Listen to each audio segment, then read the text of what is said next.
വേദിയിലും സദസ്സിലുള്ള പ്രിയപ്പെട്ടവരെ, ആദ്യം തന്നെ ഏവർക്കും ഒരു ശുഭ സായന്തനം നേരുകയാണ്. കഴിഞ്ഞ ഒരു 3-4 വർഷമായിട്ട് ജൂൺ 19 എന്നെ സംബന്ധിച്ചിടത്തോളം പല സ്കൂളുകളിലും അല്ലെങ്കിൽ ലൈബ്രറിയിലോ ഞാൻ വായനയുടെ പ്രാധാന്യത്തെ പറ്റി അല്ലെങ്കിൽ എൻ്റെ വായനാ അനുഭവങ്ങളെ സംസാരിക്കുന്ന ഒരു ഇതാണ്. പക്ഷെ ഇന്ന് എൻ്റെ ജീവിതത്തിൽ ആദ്യമായി ഞാൻ സ്വപ്നത്തിൽ പോലും പ്രതീക്ഷിച്ചതല്ല മുന്നേർ കുളത്ത് വന്ന് ഇങ്ങനെയൊരു അവാർഡ് വാങ്ങും എന്നുള്ളത്. അശോകൻ നാലപ്പാട്ട് എന്ന അദ്ദേഹത്തിന്റെ പേരിലുള്ള ഒരു അവാർഡ്, വായനാ അവാർഡ് വാങ്ങുമെന്ന് ഞാൻ സ്വപ്നത്തിൽ പോലും പ്രതീക്ഷിച്ചതല്ല. ഇവിടെ അധ്യക്ഷ ഭാഷകൻ സൂചിപ്പിച്ചിട്ടുണ്ടായിരുന്നു, ഇവിടെയുള്ള ഈ ഒരു നാടിനെ അല്ലെങ്കിൽ ഈ ഒരു പുന്നയൂർകുളം എന്ന ദേശത്തിനെ വായന ഒരു ലഹരിയാക്കിയതിലെ അദ്ദേഹത്തിന്റെ പ്രാധാന്യത്തെ പറ്റി. അത്തരം വായനയെ ജീവനതുല്യം സ്നേഹിക്കുന്ന അല്ലെങ്കിൽ വായനയുടെ മഹത്വത്തെ കുറിച്ച് അല്ലെങ്കിൽ വായനയുടെ പ്രാധാന്യത്തെ കുറിച്ച് ഇത്രയും ആഴത്തിൽ അറിയുന്ന അശോകൻ നാലപ്പാട്ട് എന്ന അദ്ദേഹത്തിന്റെ പേരിലുള്ള ഒരു അവാർഡ് വാങ്ങിക്കാൻ കഴിയുന്നതിലുള്ള ചാരിതാർത്ഥ്യം ആദ്യം തന്നെ അറിയിക്കുകയാണ്. അതോടൊപ്പം തന്നെ ഞാൻ ഗുരുതുല്യനായി കരുതുന്ന ഗ്രാമപ്രകാശ് സാറിൽ നിന്നും ഈ ഒരു അവാർഡ് വാങ്ങിക്കാൻ കഴിഞ്ഞതിലുള്ള സന്തോഷം അറിയിക്കുകയാണ്.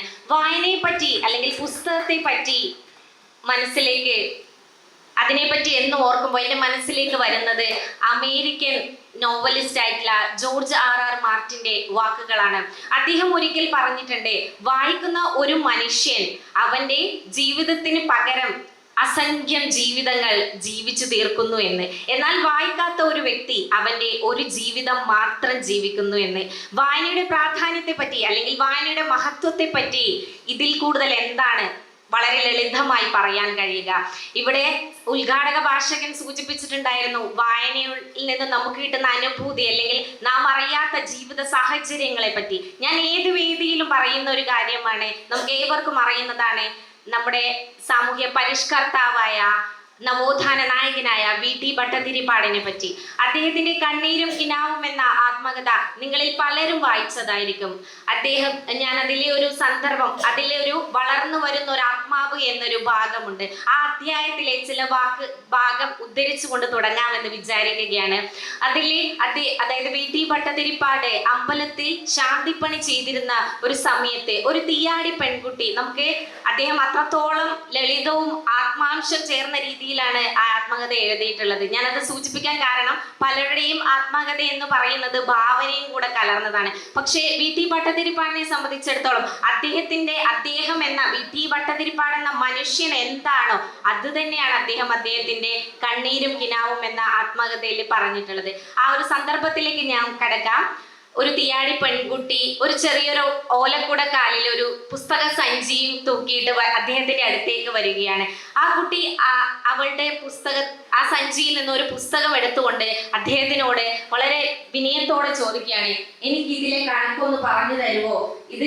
ഈ കണക്ക് ചെയ്തുകൊണ്ട് കൊടുക്കാനായി മാസ്റ്റർ സ്കൂളിൽ നിന്നും എന്നെ പുറത്താക്കുമെന്ന് പറഞ്ഞത്. അദ്ദേഹം ആ പുസ്തകം കയ്യിലെടുക്കുകയാണ് ചെയ്തത്. അപ്പോ ആ പുസ്തകം തുറന്നു നോക്കുമ്പോ അദ്ദേഹത്തെ കാണാൻ കഴിയുന്നത് വെള്ളക്കടലാസിലെ ഒരു കൂനലുറുമ്പ് പോലെ ഇങ്ങനെ എഴയുന്നതാണ്. അപ്പൊ അദ്ദേഹം മനസ്സിൽ തന്നെ ആത്മഗതമായി പറയുകയാണ്, ഞാൻ എങ്ങനെയാ ഈ ഇത്തിരി പോകുന്ന കുഞ്ഞിനോട് പറയുക, എനിക്ക് അക്ഷരം പോലും വായിക്കാൻ അറിയുകയില്ലോ എന്ന്. അങ്ങനെ ആ കുട്ടി വീട്ടിലേക്ക് പോവുകയും അദ്ദേഹം വീട്ടിലേക്ക് വന്നതിന് ശേഷം അദ്ദേഹം ഒരു ശപഥം ചെയ്യുകയാണ്, എനിക്ക് വിജ്ഞാനം നേടിയേ അടങ്ങൂ എന്ന് അദ്ദേഹം ശപഥം ചെയ്യുകയാണ്. അങ്ങനെ പിറ്റേ ദിവസം അദ്ദേഹം ആ ഒരു ചെറിയ തീയാടി പെൺകുട്ടിയിൽ നിന്നും തന്റെ സ്ലേറ്റിലെ 51 അക്ഷരങ്ങളും എഴുതി ശിഷ്യത്വം സ്വീകരിക്കുകയാണ് ചെയ്യുന്നത്. എല്ലാവരും ഉറങ്ങുന്ന സമയത്ത് വീട്ടിൽ ഉണർന്നിരുന്നു കൊണ്ട് ആ അക്ഷരങ്ങൾ മനഃപാഠമാക്കുകയും ഹൃദ്യസ്ഥമാക്കുകയും ചെയ്തു. പിറ്റേ ദിവസം ക്ഷേത്രത്തിലേക്ക് ശർക്കര പൊതിഞ്ഞു കൊണ്ടുവരുന്ന ഒരു പേപ്പർ പൊതി അദ്ദേഹം ആരും കാണാതെ ഒളിച്ചു വെച്ചുകൊണ്ട് തുറന്നു നോക്കുകയും അതിലെ വലിയ അക്ഷരത്തിൽ മാൻമാർക്ക് കുടയെന്ന് അദ്ദേഹം വായിക്കുകയാണ് ചെയ്തത്. അതാണ് അദ്ദേഹം V.T. ഭട്ടതിരിപ്പാട് എന്ന സാമൂഹ്യ പരിഷ്കർത്താവ് ആദ്യമായി വായിച്ച വാക്ക്. പിന്നെ എന്റെ അഭിപ്രായത്തിൽ അദ്ദേഹത്തിന് ഉണ്ടായിരുന്നത് ഒരുതരം അക്ഷരദാഹം തന്നെയായിരുന്നു. അന്ന് ആ ഒരു തീയാടി പെൺകുട്ടി കൊളുത്തിയ അക്ഷരം എന്ന കെടാവിളക്കാണ് നാം ഇന്ന് അറിയപ്പെടുന്ന നമ്മുടെ അതായത് നമ്പൂതിരി സമുദായത്തിലുള്ളവരെ മനുഷ്യരാക്കി മാറ്റിയ നമ്മുടെ സാമൂഹ്യ പരിഷ്കർത്താവായിട്ടുള്ള V.T. ഭട്ടതിരിപ്പാടിനെ നമുക്ക് അറിയുന്ന രീതിയിൽ ഉണ്ടായിരുന്നു. പിന്നീട് അദ്ദേഹത്തിന് ഒരുതരം അക്ഷരദാഹം തന്നെയായിരുന്നു. ആദ്യയോടെ അദ്ദേഹം കയ്യിൽ കിട്ടുന്നതൊക്കെ വായിച്ചു, വിദ്യാഭ്യസിച്ചു. വിദ്യ എന്നത് കേവലം അതായത് വിദ്യാഭ്യാസം എന്നത് വെറും ഒരു വിദ്യ അഭ്യസിക്കുക അല്ലെങ്കിൽ ജ്ഞാനം നേടുക എന്ന് മാത്രമല്ല, സമൂഹത്തിൽ പ്രിയമുള്ളവരെ, നമ്മുടെ സമൂഹത്തിന് നേരെ തുറന്നു നോക്കുക കൂടിയാണെന്ന് തിരിച്ചറിവ് അദ്ദേഹത്തിന് ഉണ്ടാവുകയും മിശ്രവിവാഹം, മിശ്രഭോജനം, പരന്തരവരം, വിധവാ പുനർവിവാഹം തുടങ്ങിയ ഒരുപാട് വിപ്ലവാത്മകമായ മാറ്റങ്ങൾ നമ്മുടെ സമൂഹത്തിൽ കൊണ്ടുവന്നു. അപ്പൊ ഞാൻ ഇത് പറയും, അതോടൊപ്പം തന്നെ മറ്റൊരു വ്യക്തിയെയും കൂടെ എന്റെ മനസ്സിലേക്ക് വരികയാണ്. നമുക്ക് പലർക്കും അറിയാമായിരിക്കും, പ്രൊഫസർ എം കുഞ്ഞാമൻ സാറ്.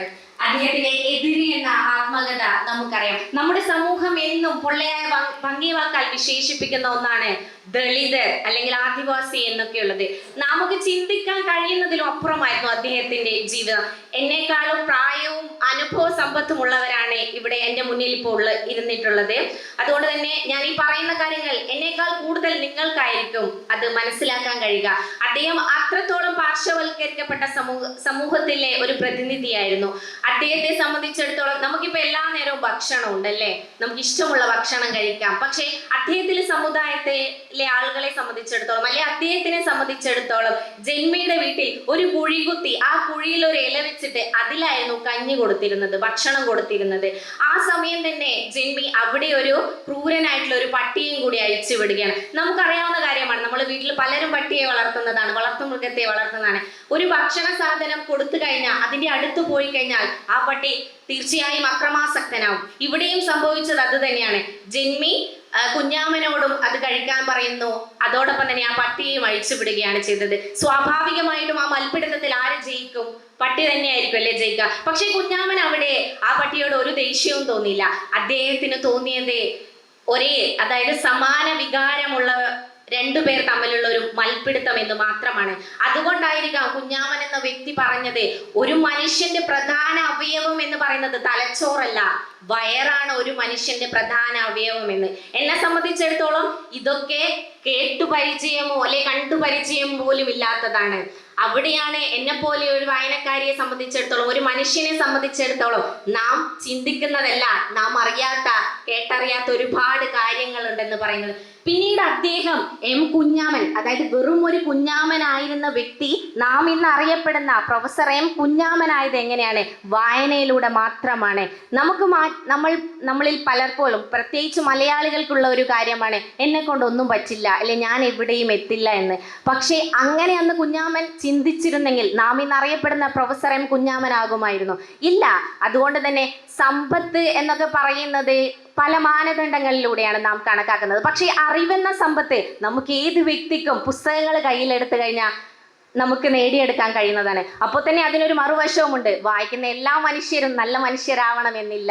പക്ഷേ നമുക്ക് എന്തിനും ഒരു നാണയത്തിന്റെ ഇരുവശങ്ങൾ പോലെയാണ്. പുസ്തകങ്ങളിൽ നല്ല പുസ്തകമുണ്ട്, ചീത്ത പുസ്തകമുണ്ട്. ചീത്ത പുസ്തകം എന്ന് പറയുന്നില്ല, അതായത് നമുക്കൊരു പുസ്തകത്തിൽ നിന്നല്ലേ, ഒരു കലയിൽ നിന്നല്ലേ, ഒരു സാഹിത്യത്തിൽ നിന്ന് നമുക്ക് ഗുണകരമായി എന്താണോ ലഭിക്കുന്നത്, അതിനെയാണ് ഞാൻ ഒരു നല്ല പുസ്തകം എന്ന് പറയുന്നത്. അത് നമ്മുടെ സമൂഹത്തോട് എന്തു പറയുന്നു എന്ന്. ഇവിടെ മുട്ടത്ത് വർക്കിയുടെ കൃതികളെ പറ്റിയിട്ട് സാറ് സൂചിപ്പിച്ചിട്ടുണ്ടായിരുന്നു. എനിക്ക് തോന്നുന്നു, എൻ്റെ ഓർമ്മ ശരിയാണെങ്കിൽ 1950 കാലഘട്ടത്തിലാണ് മുട്ടത്ത് വർക്കി നമ്മുടെ സാഹിത്യ ലോകത്ത് വരുന്നത്. 1955 അദ്ദേഹത്തിന്റെ പാടാത്ത പൈങ്കിളിയൊക്കെ വരുന്നത്. അങ്ങനെയാണ് ജനപ്രിയ സാഹിത്യത്തിന് പൈങ്കിളി സാഹിത്യം എന്ന പേര് വരുന്നത്. അതിനു മുന്നേ തന്നെ നമുക്കറിയാം ചങ്ങമ്പുഴിയുടെ രമണൻ, അതൊരു ജനകീയമായിട്ടുള്ള ഒരു എഴുത്തുകാരനായിരുന്നു. രമണന്റെ അത്രത്തോളം എല്ലാവരെയും വായനയിൽ, അതായത് ആ കാലഘട്ടത്തിൽ രമണനെ വായിക്കാത്ത ആരും തന്നെ ഉണ്ടാവില്ല. അപ്പോൾ ഞാൻ പറയുന്നത്, ഇന്ന് എനിക്ക് ഇവിടെ നിന്ന് ആത്മവിശ്വാസത്തോടെ നിങ്ങൾക്ക് മുന്നിൽ സംസാരിക്കാൻ കഴിയുന്നതിന് ഒരു അവസരം ഉണ്ടാക്കിയത് തന്നെ വായനയാണെന്ന് പറയുകയാണ്. അപ്പം ഇതിൽ കൂടുതൽ ഞാൻ എൻ്റെ അനുഭവത്തിൻ്റെ വെളിച്ചത്തിൽ നിങ്ങളോട് വായനയുടെ പ്രാധാന്യത്തെ പറ്റിയിട്ട് പറയുന്നതാണ് നല്ലതെന്ന് തോന്നുന്നു. കാരണം ഇവിടെ ഉദ്ഘാടക ഭാഷകൻ സൂചിപ്പിച്ചിട്ടുണ്ടായിരുന്നു, നിങ്ങളൊരു പുരസ്കാരം കൊടുക്കുന്നു, അത് നല്ല കാര്യമാണ് സാഹിത്യ സമിതിയെ സംബന്ധിച്ചിടത്തോളം. പക്ഷേ അത് വെറും പ്രസംഗിക്കാൻ എല്ലാവർക്കും കഴിയും. അതെ, അദ്ദേഹം പറഞ്ഞത് സത്യമാണ്. കാരണം നമുക്കത് പ്രവൃത്തിയിലേക്ക് വരികയാണ് വേണ്ടത്. എന്നെ സംബന്ധിച്ചിടത്തോളം എൻ്റെ ഈ വാക്കുകളാണ് എൻ്റെ പ്രവൃത്തി എന്ന് പറയുന്നത്. കാരണം ആ വായന എനിക്ക് നൽകിയ ആത്മവിശ്വാസവും ധൈര്യവുമാണ് ഞാനിന്ന് നിങ്ങളോട് മുന്നിൽ സംസാരിക്കുന്നത്. പുസ്തകങ്ങൾ എന്ന് പറയുന്നത് എൻ്റെ അഭിപ്രായത്തിൽ പലരും പറയാറുണ്ട്, ദൃശ്യം എന്തിന് പുസ്തകങ്ങൾ വായിക്കുന്നു എന്ന്. ഞാൻ ചെറുപ്പം മുതലേ പ്രസംഗ മത്സരത്തിൽ പങ്കെടുക്കാറുണ്ടായിരുന്നു. അപ്പോൾ സ്വാഭാവികമായിട്ടും വീട്ടിൽ നിന്ന് അച്ഛനോ അല്ലെങ്കിൽ ആരെങ്കിലും ആയിരിക്കും, മാമനോ ചേച്ചിയോ ആരെങ്കിലും ആയിരിക്കും എനിക്ക് പ്രസംഗത്തിന് എഴുതി തരിക. അപ്പോൾ എന്താണ്, ഞങ്ങൾ ബൈ ഹാർട്ട് ചെയ്ത് ഹൃദയസ്ഥമാക്കിയിട്ടായിരിക്കും പ്രസംഗ മത്സരത്തിന് പോവുക. പിന്നീട് ഉയർന്ന ക്ലാസ്സുകളിൽ എത്തുമ്പോഴേക്കും അവിടെ ഓൺ ദ സ്പോട്ട് വിഷയമാണ് തരിക. അപ്പോൾ സ്വാഭാവികമായിട്ട് എന്തുണ്ടാവും, ആശയ ദാരിദ്ര്യം ഉണ്ടാവും. അപ്പോൾ നമ്മൾ പുസ്തകത്തെ, അന്ന് എനിക്ക് വലിയ ഇഷ്ടമൊന്നും ഉണ്ടായിരുന്നില്ല. എല്ലാ കുട്ടികളെയും പോലെ തന്നെ കളിക്കണം, എൻ്റെ കൂട്ടുകാരപ്പുറം കളിക്കണം എന്നൊരു ചിന്ത മാത്രമേ എനിക്കും ഉണ്ടായിരുന്നുള്ളൂ. പക്ഷേ അവിടെയാണ് എൻ്റെ മാതാപിതാക്കൾ അല്ലെങ്കിൽ എൻ്റെ പ്രിയപ്പെട്ടവർ എനിക്ക് നൽകിയ ഒരു കൂട്ടുകാരനായിരുന്നു പുസ്തകങ്ങൾ എന്ന് പറയുന്നത്. അങ്ങനെ ഞാൻ കയ്യിൽ കിട്ടുന്നത് എന്തും വായിക്കുമായിരുന്നു. എനിക്ക് എന്നിൽ തന്നെയുള്ള ഒരു മോചനമായിരുന്നു പുസ്തകങ്ങൾ.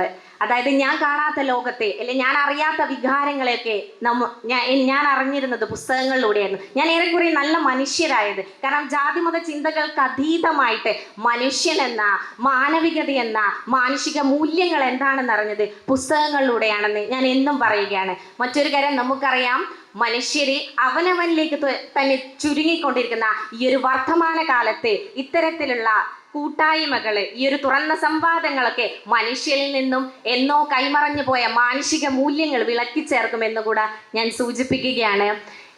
MTയുടെ കൃതികളെ പറ്റിയിട്ട് എഴുതിയിട്ടാണ് എനിക്കിവിടെ പുരസ്കാരം കിട്ടിയിട്ടുള്ളത്. എനിക്കതുകൊണ്ട് തന്നെ അദ്ദേഹത്തിൻ്റെ വാക്കുകളാണ് ഈ വേളയിൽ ഓർമ്മ വരുന്നത്. നമ്മൾ ശ്രമിച്ചുകൊണ്ടേയിരിക്കണം. എവിടെയോ ഒരു മരുപ്പച്ചയുണ്ട്, അവിടെ എത്തുമെന്ന് ഉറപ്പില്ല, എങ്കിലും പ്രതീക്ഷ കൈവിടാതെ നമ്മൾ സഞ്ചരിച്ചു കൊണ്ടേയിരിക്കണം.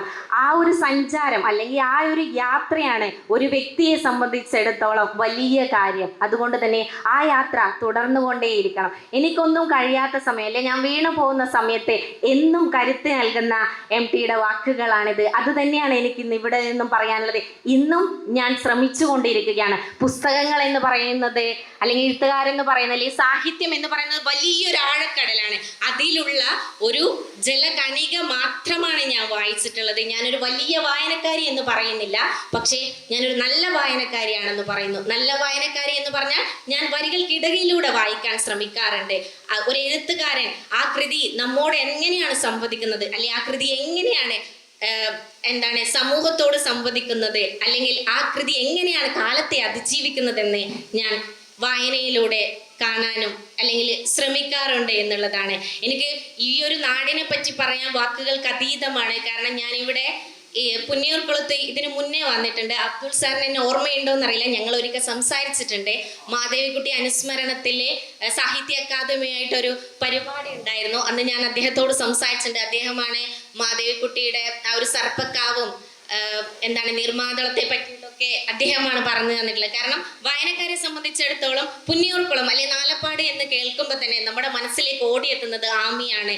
അതുപോലെ തന്നെ വിക്ടർ ഹ്യൂഗോയുടെ ലാമിസറബിളൊക്കെ മൊഴിമാറ്റം ചെയ്തിട്ടുള്ള പാവങ്ങളിൽ മൊഴിമാറ്റം ചെയ്തിട്ടുള്ള നാലപ്പാട്ട് നാരായണ മേനോൻ സാറും, അതുപോലെ തന്നെ ബാലാമണി അമ്മയും സുവർണ നാലപ്പാട്ടും അശോകൻ നാലപ്പാട്ട്. അപ്പോൾ ഈ ഒരു സാഹിത്യത്തിന് നൽകിയത് വലിയൊരു പ്രതീക്ഷയും പ്രത്യാശയുമാണ് സമൂഹത്തിലേക്ക്. കാരണം ഒരു സാഹിത്യം എന്തിന് എന്ന് പറയുമ്പോൾ സാമൂഹ്യ പ്രതിബദ്ധതയ്ക്ക് അല്ലെ കലയ്ക്ക് വേണ്ടിയിട്ടെന്നൊക്കെയുള്ള വിവിധ തരത്തിലുള്ള അഭിപ്രായങ്ങൾ ഉണ്ടെങ്കിൽ പോലും അത് നമ്മുടെ അല്ലെങ്കിൽ വരും തലമുറയ്ക്ക്, അതുകൊണ്ടാണല്ലോ ഇന്ന് ഒരു പുതുതലമുറയിലെ വ്യക്തിയായി ഞാൻ ഇന്ന് ഇവിടെ വന്ന് സംസാരിക്കണമെങ്കിൽ അദ്ദേഹമൊക്കെ നമ്മുടെ സമൂഹത്തിന് നൽകിയിട്ടുള്ള ഒരു വലിയ മൂല്യങ്ങളിൽ ഒന്നാണെന്ന് വിശ്വസിക്കുന്ന ഒരാളാണ്. അതുകൊണ്ട് തന്നെ ഈ ആമിയുടെ ഈ ഒരു നാലപ്പാട്ട് അല്ലെങ്കിൽ പുന്നിയൂർ ദേശത്ത് വരുന്നതിൽ തന്നെയുള്ള ഒരു വലിയ സന്തോഷമുണ്ട്. ഈ നിറഞ്ഞ സദസ്സ് കാണുമ്പോൾ നിങ്ങളൊക്കെ എന്നെ ആദ്യമായിട്ടായിരിക്കും കാണുന്നത്, ഞാൻ നിങ്ങളെയും ആദ്യമായിട്ടാണ് കാണുന്നത്. പക്ഷെ നിങ്ങളുടെയൊക്കെയുള്ള ഈ മുഖത്തുള്ള ഈ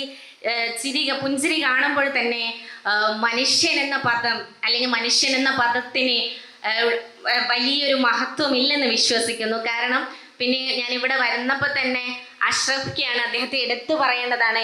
എന്നെ അവിടെ കുന്നംകുളം വന്ന് എൻ്റെ അച്ഛനെയും സഹോദരിയെയും കൂട്ടിക്കൊണ്ടുപോയി. അദ്ദേഹത്തിൻ്റെ വീട്ടിലായിരുന്നു ഞങ്ങൾ ഇത്രയും സമയം ഉണ്ടായിരുന്നത്. ഞങ്ങൾ മുഖപുസ്തകത്തിലെ സൗഹൃദമാണ്, പക്ഷെ ആദ്യമായിട്ടാണ് കാണുന്നത്. പക്ഷെ എത്രയോ നാളത്തെ പരിചയം പോലെയായിരുന്നു. അവിടെ നിന്നാണ് സക്കറിയ സാറിനെയും ഉസ്മാൻ സാറിനെയും ഒക്കെ പരിചയപ്പെടുന്നത്. അപ്പോൾ ഈ ഒരു കേവലം ഞാൻ ഈ ഒരു 3 പേരുടെ പേര് പറയുക മാത്രമല്ല, അത് പുന്നിയൂർക്കുളത്തിൻ്റെ സ്നേഹത്തിൻ്റെ പ്രതീകമാണെന്ന് കൂടെ ഞാൻ സൂചിപ്പിക്കുകയാണ്. ഈ വൈകിയ വേളയിലും എന്നെ കേട്ടിരുന്ന നിങ്ങളോട് എൻ്റെ ഹൃദയത്തിൻ്റെ ഭാഷയിൽ നന്ദിയും സ്നേഹവും സന്തോഷവും ഒക്കെ അറിയിക്കുകയാണ്. മറ്റൊരു കാര്യം, ഇവിടെ അധ്യക്ഷ ഭാഷകനായിട്ടുള്ള ഉമ്മർ അറക്കൽ സാറിൻ്റെ നല്ല വാക്കുകൾക്കും എൻ്റെ ഹൃദയത്തിൻ്റെ ഭാഷയിലെ നന്ദി പറയുകയാണ്. നിങ്ങൾക്കെല്ലാവരും വായിച്ച് നല്ല മനുഷ്യരാവൂ. നമ്മുടെ സമൂഹത്തിലുള്ള ജാതിമത ചിന്തകൾക്ക് അതീതമായി എല്ലാവരെയും ചേർത്ത് പിടിക്കുക എന്നാണ് എനിക്ക് പറയാനുള്ളത്. മറ്റൊരു കാര്യം നമ്മൾക്കറിയാവുന്നതാണ്, ചരിത്രത്തെ വളച്ചൊടിക്കുന്ന ഈ ഒരു വർത്തമാന കാലത്ത് എന്താണ് ചരിത്ര യാഥാർത്ഥ്യം? അതായത് ഞാൻ പലപ്പോഴും പറയാറുള്ളത് ഇന്നലകളുടെ സത്യസന്ധമായ രേഖപ്പെടുത്തലാണ് ചരിത്രം എന്നാണ്. പക്ഷെ അവിടെ ഒരു തിരുത്ത് പിന്നീട് പുസ്തകങ്ങൾ വായിച്ചപ്പോഴാണ് മനസ്സിലായത്, സത്യസന്ധമായ രേഖപ്പെടുത്തലല്ല, ഇന്നലകളുടെ ഒരു രേഖപ്പെടുത്തലാണ് ചരിത്രം എന്ന് പറയുന്നത്. ആ ചരിത്രത്തിലെ വസ്തുതകൾ സത്യം എന്തെന്നറിയാൻ നമ്മളെ സംബന്ധിച്ചിടത്തോളം അല്ലെങ്കിൽ പുതുതലമുറയെ സംബന്ധിച്ചിടത്തോളം പുസ്തകങ്ങൾ വായിക്കുക എന്നതാണ്. നല്ല പുസ്തകങ്ങളെ തേടി വായിക്കുക. നിങ്ങളിലൊക്കെ ഉറങ്ങിക്കിടക്കുന്ന എഴുത്തുകാരനോ എഴുത്തുകാരെയോ ഒക്കെ ഉണ്ടാവും. അതൊക്കെ പൊടിതട്ടിയെടുത്ത് നിങ്ങളുടെ കഴിവുകൾ സർഗാത്മക ജീവിതം മുന്നോട്ട് പോകുക. എന്നെ സംബന്ധിച്ചിടത്തോളം പലപ്പോഴും ആൾക്കാർ പറയാറുള്ളതാണ്, മൈക്ക് കണ്ടാൽ ഒരു ആർത്തിയാണെന്ന്. കാരണം ചെറുപ്പം മുതലേ പ്രസംഗ മത്സരത്തിലൊക്കെ പങ്കെടുത്തത് കൊണ്ടായിരിക്കാം എനിക്ക് സംസാരിക്കാൻ ഒരുപാട് ഇഷ്ടമാണ്. നിങ്ങളെ മുഷിപ്പിക്കുന്നില്ല, കാരണം ഇനിയും ഞാൻ തുടർന്നു കഴിഞ്ഞാൽ നിങ്ങൾക്ക് തന്നെ ബോറടിക്കും. കാരണം ഞാനും ഇത്തരം പ്രഭാഷണങ്ങളൊക്കെ കേൾക്കാറുള്ളതാണ്. കാരണം ഇത്രയും പറയാൻ കാരണം, ഇവിടെ ഇരിക്കുന്ന ഏതെങ്കിലും ഒരു വ്യക്തിക്ക് പുസ്തകം വായിക്കണം അല്ലെങ്കിൽ പുസ്തകം വായിച്ചാൽ കിട്ടുന്ന ഗുണത്തെ പറ്റി എന്തെങ്കിലും പറ്റി ഒരു വ്യക്തിക്ക് ഏതെങ്കിലും ഒരു വ്യക്തിക്ക് ഒരു തിരിച്ചറിവ് ഉണ്ടായിരിക്കണം. അത് തന്നെയാണ് എന്നെ പോലെയുള്ള ഒരു എളിയ വ്യക്തിയെ സംബന്ധിച്ചിടത്തോളം ഒരു വിജയം എന്ന് വിചാരിക്കുന്ന ഒരു വ്യക്തിയാണ് ഞാൻ. അതോടൊപ്പം തന്നെ പുന്നയൂർകുളം സാഹിത്യ സമിതിക്ക് ഇനിയും ഇത്തരത്തിലുള്ളതും അനേകം സർഗാത്മകമായ പ്രവർത്തന പദ്ധതികൾ ആസൂത്രണം ചെയ്ത് നടപ്പിലാക്കാൻ കഴിയട്ടെ എന്നുകൂടെ ആത്മാർത്ഥമായി ആഗ്രഹിക്കുന്നു, പ്രാർത്ഥിക്കുന്നു. എല്ലാവർക്കും ഒരു നല്ല നാളെ ഉണ്ടാവട്ടെ എന്ന്, അതോടൊപ്പം തന്നെ എല്ലാവർക്കും ഒരു വായനാ ദിനവും ആശംസകളും നേരുകയാണ്. വായനക്കാരെ സംബന്ധിച്ചിടത്തോളം അല്ലെങ്കിൽ പുസ്തകാസ്വാദകരെ സംബന്ധിച്ചിടത്തോളം എന്നും വായനാ ദിനമാണല്ലോ. പക്ഷേ ഇത്തരത്തിലുള്ള വായനാ ദിനങ്ങൾ ഉണ്ടാകുമ്പോൾ പുസ്തകങ്ങൾ എടുക്കാത്തവരൊന്നും പുസ്തകം എടുക്കും. കാരണം നമുക്കറിയാവുന്ന കാര്യമാണ്, പരിസ്ഥിതി ദിനത്തിൽ ജൂൺ 5-ന് എല്ലാവരും വൃക്ഷത്തൈകൾ നടും. അങ്ങനെയാണെങ്കിൽ ആ നട്ടതൊക്കെ ഇന്ന് വളർന്നിട്ടുണ്ടെങ്കിൽ നമ്മുടെ കേരളം ഒരു ആമസോൺ വനാന്തരം പോലെ ആയിരുന്നു അല്ലേ? പക്ഷെ അന്ന് ആ ഒരു ദിവസമെങ്കിലും നമ്മൾ ഓർമ്മിക്കുന്നുണ്ടല്ലോ നമ്മുടെ പ്രകൃതിയെ ചേർത്ത് പിടിക്കാൻ. അങ്ങനെ ചിന്തിച്ചു കഴിഞ്ഞാൽ ഈ ഒരു പുസ്തകം, ഈ ഒരു എന്താ പറയുക വായനാ ദിനത്തിലെ നമ്മള് പുസ്തകത്തെ ഒരു സ്വന്തം കൂട്ടുകാരനെ പോലെ അല്ലെങ്കിൽ എന്താണ് നമ്മുടെ ജീവിതത്തിന്റെ ഭാഗമായി ആരെങ്കിലും ചിന്തിക്കട്ടെ എന്നും കൂടെ വിചാരിച്ചായിരിക്കാം ഇത്തരം ദിനങ്ങള് ഒക്കെ ആഘോഷിക്കുന്നെന്ന് വിചാരിക്കുന്ന വ്യക്തിയാണ്. എന്നെ സംബന്ധിച്ചിടത്തോളം എന്നും പുസ്തക ദിനം അല്ലെങ്കിൽ വായനാ ദിനം തന്നെയാണ്. ഒരിക്കൽ കൂടി ഒരിക്കൽ പറയുന്നില്ല കേട്ടോ, ഒത്തിരി പറഞ്ഞു. ഒരിക്കൽ കൂടി എന്റെ ഹൃദയത്തിന്റെ ഭാഷയിലെ നന്ദി പറഞ്ഞുകൊണ്ട് നിർത്തുന്നു. നന്ദി, നമസ്കാരം.